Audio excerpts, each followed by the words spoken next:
নমস্কাৰ এই মুহূৰ্তত আহি পৰিছে কেইবাটাও গুৰুত্বপূৰ্ণ খবৰ আৰু এনে ধৰণৰ খবৰসমূহ প্ৰতিদিনে চাবৰ কাৰণে এই চেনেলটো সাবস্ক্ৰাইব কৰিবলৈ নাপাহৰিব এই মুহূৰ্তত আহি পৰিছে এটা গুৰুত্বপূৰ্ণ খবৰ মুখ্যমন্ত্ৰী হিমন্ত বিশ্ব শৰ্মাৰ বিৰুদ্ধে সৰব হৈ পৰিছে অখিল গগৈ কৈছে হিমন্ত বিশ্ব শৰ্মা অসমৰ মুছলমানৰ আটাইতকৈ ডাঙৰ শত্ৰু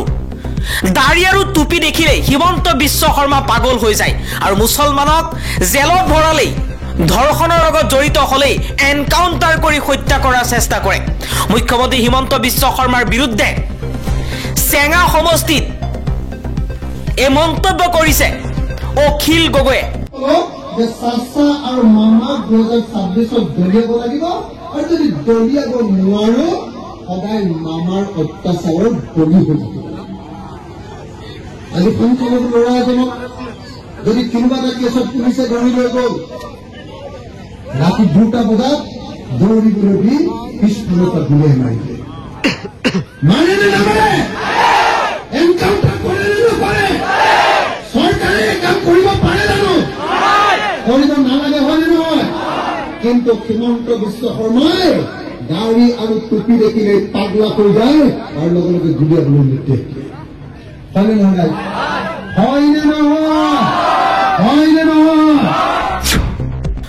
পৰৱৰ্তী খবৰ চৰকাৰৰ নাকৰ আগত কেনেকৈ অবৈধ খনন হ'বলৈ পালে এইটো চৰকাৰৰ ব্যৰ্থতা উমৰাংচুৰ কয়লা খনিত শ্ৰমিক আবদ্ধ ঘটনা সন্দৰ্ভত আসুৰ মুখ্য উপদেষ্টা ডক্টৰ সমুজ্জ্বল কুমাৰ ভট্টাচাৰ্যৰ এই প্ৰতিক্ৰিয়া আন এটা খবৰ উমৰাংচুৰ কয়লা সিন্ডিকেটৰ আসল নায়ক কোন এইবাৰ প্ৰশ্ন কৰিছে এপিসিসিৰ মিডিয়া বিভাগৰ অধ্যক্ষ বেদব্ৰত বৰাই কৈছে যে উমৰাংচুত আজি যিসকল শ্ৰমিকৰ মৃত্যু হৈছে যিসকল এতিয়াও কয়লা খনিৰ ভিতৰত আবদ্ধ হৈ আছে তেওঁলোকৰ দায়িত্ব হিমন্ত বিশ্ব শৰ্মাই ল'বনে হিমন্ত বিশ্ব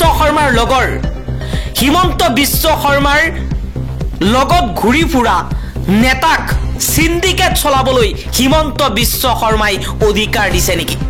আজি এই শ্ৰমিকসকলৰ পৰিয়ালৰ আজি এই শ্ৰমিকসকলৰ লৰা ছোৱালীৰ দায়িত্ব হিমন্ত বিশ্ব শৰ্মাৰ চৰকাৰে ল'বনে কিয় অবৈধভাৱে এনে ধৰণে হিমন্ত বিশ্ব শৰ্মাৰ নিৰ্দেশ মৰ্মে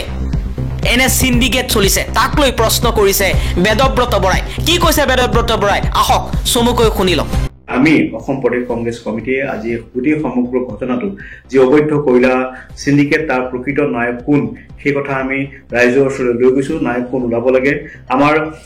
এই অবৈধ নায়কসকলে আচলতে অসমৰ ৰাইজক তেওঁলোকে ভাল নাপায় অসমক ভাল নাপায় তেওঁলোকে গণতন্ত্ৰ প্ৰেমী নহয় নহলে সাধাৰণ শ্ৰমিকক মৃত্যুৰ মুখলৈ ঠেলি দিয়ে আপোনালোকে ইতিমধ্যে গম পাইছে যিবিলাক কয়লাৰ খনিত অবৈধভাৱে খনন কাৰ্য চলিছিলে লিডু মাঘেৰিটাটো একেই অৱস্থা তাতে মাত্ৰ 3 ফুট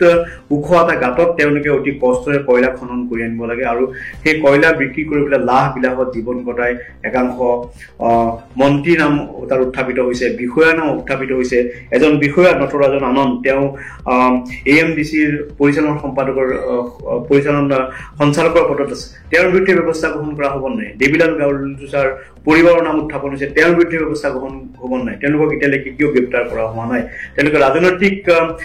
আশীৰ্বাদ তেওঁলোকৰ ওপৰত আছে কাৰণেই তেওঁলোকৰ বিৰুদ্ধে ব্যৱস্থা গ্ৰহণ নহ'ব নেকি আন এটা খবৰ আদানী উৎকোচ গোচৰত চৰচৰ ষড়যন্ত্ৰ আমেৰিকাৰ প্ৰতি অভিযোগ বাইডেনক লক্ষ্য কৰি হাউচৰ সদস্যৰ মন্তব্য এবাৰ আমেৰিকাৰ কংগ্ৰেছৰ ৰিপাব্লিকান সদস্য লেন্স গুটেনে ঔদ্যোগিক গৌতম আদানী তেওঁৰ ভতিজা সাগৰ আৰু কেইবাজনো সহযোগীৰ বিৰুদ্ধে আমেৰিকাৰ আদালতত দাখিল কৰা উৎকোচৰ গোচৰটো ইচ্ছাকৃত বুলি অভিযোগ উত্থাপন কৰিছে একে সময়তে দেশৰ এটৰ্নি জেনেৰেল মেৰিক বি গাৰ্লেণ্ডলৈ লিখা এখন পত্ৰত তেওঁ দাবী কৰে যে বিদায়ী ৰাষ্ট্ৰপতি জো বাইডেনৰ চৰকাৰে পৰৱৰ্তী ৰাষ্ট্ৰপতি ডনাল্ড ট্ৰাম্পক বিপদত পেলোৱাৰ এই ষড়যন্ত্ৰক সমৰ্থন কৰিছিল টেক্সাছৰ পৰা প্ৰতিনিধি সদনলৈ নিৰ্বাচিত হোৱা গুটেনে আশংকা প্ৰকাশ কৰিছে যে আদানী উৎকোচ কেলেংকাৰীয়ে নতুন দিল্লী ৱাশ্বিংটনৰ সম্পৰ্কত প্ৰত্যক্ষ নেতিবাচক প্ৰভাৱ পেলাব পাৰে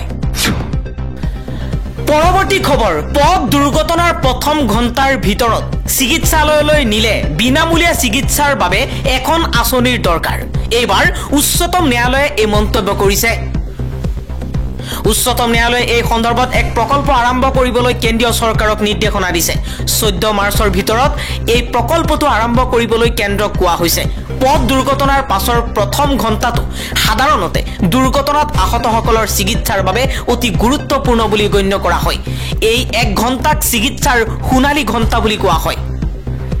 দুৰ্ঘটনাৰ পাছত প্ৰথম ঘণ্টাৰ ভিতৰত চিকিৎসা আৰম্ভ কৰা সকলৰ বাবে চিকিৎসা আটাইতকৈ ফলপ্ৰসূ বহু ক্ষেত্ৰত প্ৰথম ঘণ্টাৰ ভিতৰত চিকিৎসা আৰম্ভ নকৰিলে আহতজনৰ মৃত্যুৰ সম্ভাৱনা থাকে এই উদ্বেগ উদ্ধৃতি দি উচ্চতম ন্যায়ালয়ৰ ন্যায়াধীশ অভয় এছ অকা আৰু ন্যায়াধীশ আগষ্টিন জৰ্জ মাছিৰ বিচাৰপীঠে বুধবাৰে এই নিৰ্দেশনা জাৰি কৰে আন এটা খবৰ অসম এতিয়া ভাৰতৰ ভিতৰতে এখন অতি পিছপৰা ৰাজ্য এইবাৰ এই তথ্য দিলে ৰিপুন বৰাই ৰাজীৱ ভৱনত ৰিপুন বৰাৰ সংবাদমেল বিজেপিক তীব্ৰ সমালোচনা প্ৰাক্তন কংগ্ৰেছী সাংসদৰ বিজেপিৰ শাসনকালত অসম ভাৰতৰ অতি পিছপৰা ৰাজ্যত পৰিণত হৈছে বুলি অভিযোগ কৰিছে কংগ্ৰেছৰ প্ৰাক্তন সাংসদ ৰিপুন বৰাই বৃহস্পতিবাৰে গুৱাহাটীৰ ৰাজীৱ ভৱনত অনুষ্ঠিত এক সংবাদমেলত এই অভিযোগ কৰি তেওঁ কয় অসম ভাৰতৰ 5খন সৰ্বশ্ৰেষ্ঠ ৰাজ্যৰ ভিতৰত এখন হোৱা দূৰৰ কথা মুখ্যমন্ত্ৰী ডক্টৰ হিমন্ত বিশ্ব শৰ্মা আৰু বিজেপিৰ শাসনকালত অসমৰ অৰ্থনীতি আৰু সামগ্ৰিক বিকাশ বিধ্বস্ত কৰি অসম কেনেকৈ ভাৰতৰ ভিতৰত এখন অতি পিছপৰা ৰাজ্যত পৰিণত হৈছে তেওঁ লগতে কয় যে দেশৰ ভিতৰত অসম জনমূৰি আয়ত নিম্ন ৰিজাৰ্ভ বেংকৰ শেহতীয়া সাৰ্ভেৰ তথ্য অনুযায়ী 2023-24 বিত্তীয় বৰ্ষত ভাৰতৰ বিভিন্ন ৰাজ্যৰ তুলনাত অসমৰ জনমূৰি আয় 1,35,787 হৈছে সৰ্বনিম্ন হৈছে ভাৰতৰ 33খন ৰাজ্যৰ ভিতৰত জনমূৰি আয়ত অসমৰ স্থান 30 নম্বৰত চুবুৰীয়া ৰাজ্য মেঘালয় ছিকিমৰ জনমূৰি আয়তকৈও অসমৰ জনমূৰি আয় কম কংগ্ৰেছৰ প্ৰাক্তন সাংসদ গৰাকীয়ে লগতে কয় বিজেপিৰ 9 বছৰীয়া শাসনকালত প্ৰতি বছৰে অসমৰ জনমূৰি আয় ক্ৰমাগতভাৱে কমি আহিছে নৱজাত শিশু আৰু প্ৰসূতি মহিলাৰ মৃত্যুৰ হাৰ অসমত সৰ্বাধিক ৱৰ্ল্ড হেল্থ অৰ্গানাইজেশ্যন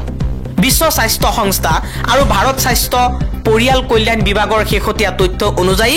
অসমত নৱজাত শিশুৰ মৃত্যুৰ হাৰ প্ৰতি 1000ৰ ভিতৰত 36 আৰু সৰ্বভাৰতীয় পৰ্যায়ত এই হাৰ 30 ঠিক একেদৰে প্ৰসূতি মহিলাৰ মৃত্যুৰ হাৰ অসমত প্ৰতি 1 লাখ প্ৰসূতি মহিলাৰ ভিতৰত 195 যিটো দেশৰ ভিতৰত সৰ্বাধিক এই দুটা তথ্যই অসমৰ স্বাস্থ্য বিভাগ আৰু চিকিৎসা সেৱাৰ ফুপুলা স্বৰূপ উদঙাইছে মহিলাৰ বিৰুদ্ধে অপৰাধ অসম শীৰ্ষত বুলি উল্লেখ কৰি বৰাই কয় বেটি বাঁচাও বেটি পঢ়াও স্লোগান দিয়া বিজেপিৰ আমোলত অসমত NCRB নেশ্যনেল ক্ৰাইম ৰেকৰ্ডছ ব্যুৰোৰ তথ্য অনুযায়ী বিজেপিৰ যোৱা 8 বছৰীয়া শাসনকালত ৰাজ্যখনত 18,262টা মহিলা ধৰ্ষণ আৰু ধৰ্ষণত মৃত্যুৰ গোচৰ পঞ্জীয়ন হৈছে 2021-22 চনত মহিলাৰ বিৰুদ্ধে অসমত ভাৰতৰ ভিতৰত সৰ্বাধিক অপৰাধ সংঘটিত হৈছিল যোৱা 2টা বছৰত এই অপৰাধ সামান্য পৰিমাণে হ্ৰাস পাইছে যদিও NCRBৰ প্ৰতিবেদনত অসমত মহিলাৰ বিৰুদ্ধে অপৰাধৰ হাৰ 168.3 যিটো সৰ্বভাৰতীয় হাৰ 64.5তকৈ বহু বেছি ৰিপুন বৰাই অভিযোগ কৰি কয় অসমৰ প্ৰতি কেন্দ্ৰৰ বিজেপি চৰকাৰে মাহিয়াৰ দৃষ্টিৰে চাই আছে অসমে বিভিন্ন বিভাগৰ উন্নয়নমূলক কাম-কাজৰ বাবে নীতিগতভাৱে প্ৰাপ্য পুঁজিসমূহ কেন্দ্ৰই কৰ্তন কৰা আৰু নিয়মিতভাৱে মুকলি কৰি নিদিয়াৰ ফলত অসমৰ উন্নয়ন সাংঘাতিকভাৱে বাধাগ্ৰস্ত হৈছে জিএছটিৰ অংশ হিচাপে অসমে কেন্দ্ৰীয় চৰকাৰৰ পৰা এতিয়াও পাবলৈ বাকী আছে 85,000 কোটি টকা বানপানীৰ ক্ষয়ক্ষতিৰ মেৰামতি তথা NDRF শিতানত পাবলৈ বাকী আছে অসমে এতিয়াও 2,700 কোটি টকা